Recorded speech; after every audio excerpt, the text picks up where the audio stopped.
But let's go ahead and jump into the science lab with our guy, the scientific method. We do jump into the lab with our guy, Patrik No C. Walker, ladies and gentlemen. What's good brother? How goes it, my friend? Yes, indeed. Yes, indeed. Hey, I just wanted to say this real quick before we get into the football stuff. I know you're a big Braves fan, but I know you got to be excited about the Rangers hitting the World Series. I know you do. Yeah, man, absolutely. And I mean, as everybody knows, I'm diehard, like I bleed Braves. But living out here in Dallas, I'm a baseball head, so I love live baseball, and I don't get my live baseball fix from the Braves much because I mean they're out there, I'm out here, so I go to Rangers games frequently and have for the past 3 or 4 years. So I definitely have watched this team, in its darkest days. I've watched them, clean house this offseason. I've watched them make moves to put themselves in position to contend. I watched them go up and down this season. And, hell of a roller coaster ride for Rangers fans, man. But when I tell you, it's just all more fun in the town when the Rangers are winning. So, I predicted that they'd hit the World Series, and my prediction was that they get a rematch with us in the World Series, but we didn't get our job done. So respect to the Rangers for getting their job done. Respect to the Diamondbacks for knocking the Phillies out of the way. That's always a beautiful thing.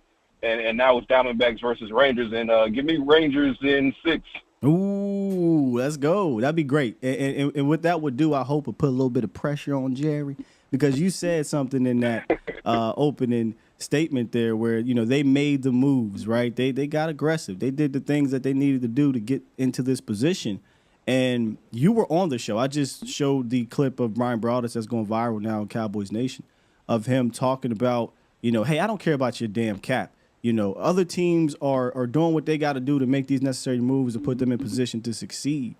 And that got me to thinking, because you were on the show, and I wanted you to kind of elaborate a little bit more on that. But also, if you were to pick up the phone, Pat, what position would you, Patrik No C. Walker, DallasCowboys.com, what position would you look into for this team?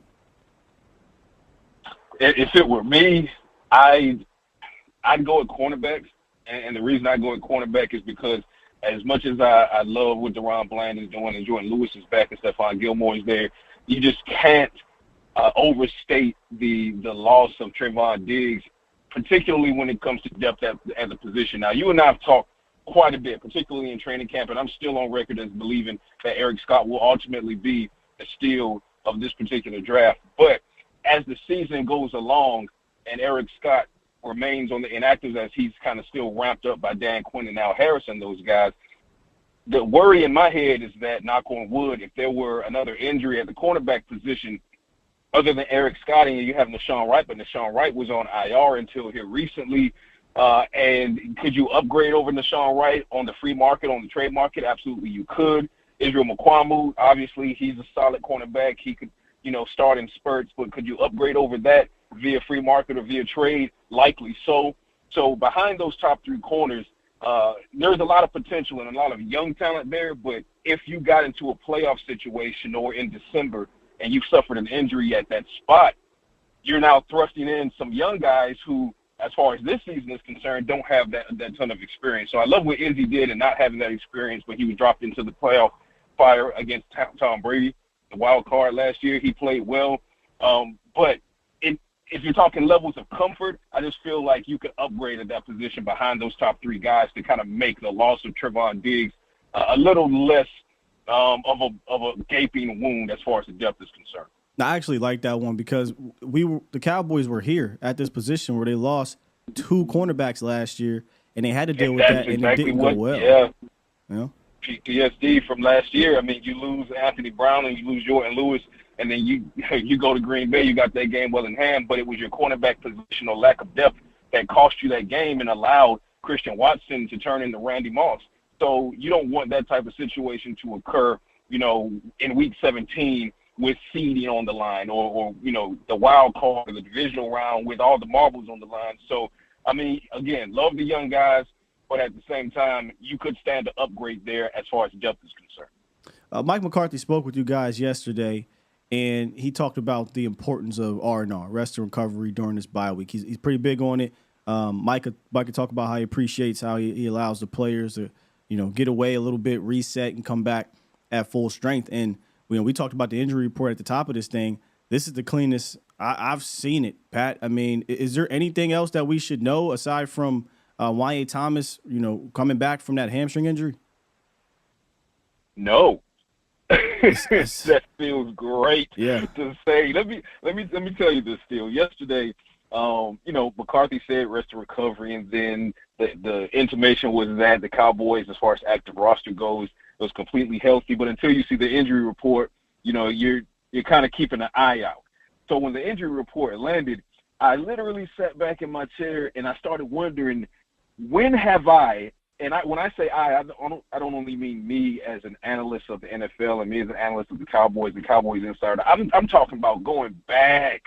Let's go back to like early 2000s and stuff like that. I'm trying to figure out, when have I ever seen an injury report this clean, particularly at the mid-season point. So I couldn't really register that in my head as far as how long it's been since that's happened. So I went to PR, and of course those injury reports are constructed by PR. One guy in particular, Scott Goldnick, a great guy, and I'm like, Scott, when was the last time you've seen an injury report this clean? And he said, not in his tenure. That's over 20 years. Jeez. That's over 20 years. And then on top of that, he threw out the added tidbit that technically even Wanye would not have been on the report. So technically it was almost completely clear, but the league protocol requires that a player who just missed a game has to show up on the next injury report, even if he's a full participant. So that was kind of a technicality for Wanye. So as it stands, of course, we're going into Thursday. So fingers crossed, toes crossed, eyes crossed, because this is the dark day for the Cowboys for whatever reason. But as it stands, the Cowboys active roster, they got LVE on IR, CJ Goodwin on IR, but 96% of the active 53-man roster that they came into this league with, this season with, is fully healthy. And that I can't overstate how that matters, particularly on offensive line where 3 of your offensive starters were still nursing injuries. Everybody's good to go. So hopefully that continues today, tomorrow, and through the walkthrough on Saturday. And to boot, right, to add a little sugar on top of this thing, the Cowboys coaching staff is now back at full strength with the running backs coach, Jeff Blasco, and not just running backs coach, but run game coordinator, Jeff Blasco, returning. And we know, Pat, how iffy this run game has been over the last few weeks. How important is it to get Jeff back here? Man, everybody's healthy, man. Players are healthy.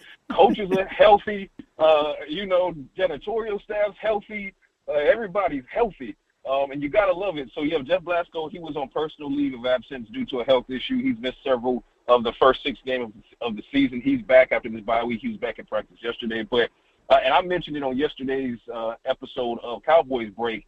The question was posed, what parts of the Cowboys operation on the field would you like to see improve greatly? And Broadus had a great answer. He said the running game, and he was kind of breaking down why that was. And as he's speaking on it, it struck me in that exact moment that, hey, the run game coordinator is back. Mm-hmm. So I think that could pay dividends for in a situation where with Blasco out, those duties, that run game coordinator duty and those running backs coach duties had to be relegated to others and split amongst the offensive assistants. But now Blasco's back. It's one guy, it's one mind, it's one vision, and it just makes things that much more concise, that much more clear for guys like Tony Pollard and guys like Deuce Vaughn and Rico Dowdle, who's looked, fantastic, and then getting Hunter Lipke involved. And if you notice, the absence of Blasco kind of coincided with the Cowboys not really knowing how to utilize Deuce Vaughn and Hunter Lipke. So maybe Blasco coming back reinserts what his vision of this run game should be. And it also should help as well as the continuity of the offensive line starts to gel with this being their 3rd game together and now everybody healthy. So, the pieces are coming back for the Cowboys. So I think Blasco returning is going to be good stuff. Yeah, you mentioned Pollard. Pollard was vocal about that, about his return. He said, quote, "It's good having him back in the room, especially his expertise in the run game or the blocking game and the run game, the way that he coaches up everything in the game, in the run game. Just glad to have him back." So, and that was from Jess over at Pro Football Network. Just having him back seems to light a little bit of fire under those guys. And you said it best, man. it coincides with seeing them not utilize these guys correctly and how it is faded out, really, because the beginning of the year, maybe all these things were installed and ready to go, and you saw this run game kind of just clicking. And then the longer he stayed away, the more it kind of faded on what they wanted to do. So I'm actually excited to see him return. 100%, because when you think about it, when you come into the season, like you said, you have the installs in their set, and then you have Blasco running his install, and you have the passing game coordinator running his install, and so forth and so on. But then when Blasco or any assistant coach is forced out because of a health issue or personal matter, whatever the case may be, then that vision kind of gets diluted because it gets handed off to one or two other individuals who are doing their best to run the vision as well as the initial coach would have. But as good as they are at what they're doing, you're asking them to do their job and, take on additional duties, right? So there's the dilution in what may have happened with the run game. That's why you saw, Deuce Vaughn went from, getting some touches to being inactive, right? That's a perfect example of what happened in the absence of Jeff Blasco. So with Blasco returning, maybe we start to see more of an integration of Deuce Vaughn or reintegration of Deuce Vaughn. Maybe we see a ramp-up of Hunter Lipke. And, again, Blasco working with the offensive line coach and making sure that thing is running like a well-oiled machine. I mean, that you can't understate or overstate how important that is. I mean, you got the guy back. It's one man. It's one message. It's concise, and it's just more easily digestible if you're players. So one sound, one band. That's what they say. We got Patrik Skywalker, DallasCowboys.com, joining us. One more thing before you get out of here, Pat. We're now hitting the bye week or coming out of the bye week, and there's been a handful of players that haven't quite made enough noise. We had this thing during training camp where everybody says, he's having a quiet training camp. Well, I like people that are having loud training camps. Who needs to get loud? Who needs to make more noise on each side of the ball? One on offense, one on defense. On defense for you. Go. I'll lead with defense because my offensive one is a well. Defense, I'd like to see more from Chauncey Golston. I think Golston had a very solid camp, and he kind of got off to the races against the Giants. You talk about the sack and the quarterback hit and, some pressures he had. But as the 6 weeks, as the 6 games rolled along, not that he's not being productive because his pressure rate is there, but then you have to look at the totality of his impact or lack thereof when compared to guys like Osa, when compared to guys like Jonathan Hankins on as far as the interior is concerned. So Golston has been kind of quiet these past few games. I would like to see him eat as much as you're starting to see Osa eat, as much as you're seeing Jonathan Hankins eat, because the more pressure the Cowboys can get on that interior defensive line, obviously the more the defensive ends can eat as well when you talk about Tank and Micah Parsons and Dorrance Armstrong, which is one of the best run stuffers in the league in DA. Now, offensively, it's got to be Michael Gallup for me. It's got to be Michael Gallup. When you look at him having a slow start first couple of weeks of the season, and then he had a much better game, even though they lost in Arizona. He was one of the few bright spots in that game in the desert. He was another bright spot in the blowout win over the New England Patriots. I mean, he had one of the best separation rates. He had 44 yards after the catch. I mean, we started seeing, we're like, okay, Michael Gallup is back. And then he's gone quiet. And then you see a situation where the Cowboys, which I would really not like them to do ever again, not just for Gallup, but for anyone. If a guy is not having a great day, don't force that to him, no matter who that person is, unless that person is CeeDee Lamb. Force him because he'll figure that out.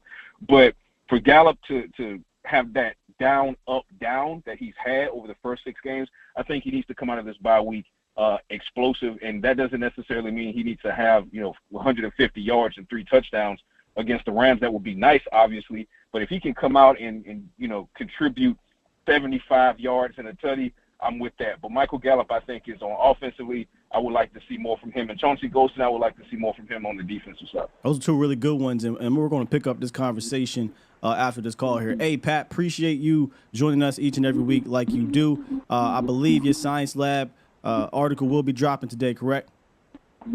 Yes, sir. It drops in a couple hours on DallasCowboys.com. Ladies and gentlemen, make sure you go check that out. Make sure y'all check that out. Appreciate you, Pat. Talk to you later, man. Yes, sir, brother. Talk to you soon. It's Patrik Walker, DallasCowboys.com, joining us each and every week, as he usually does. Dropping that science, and we got some.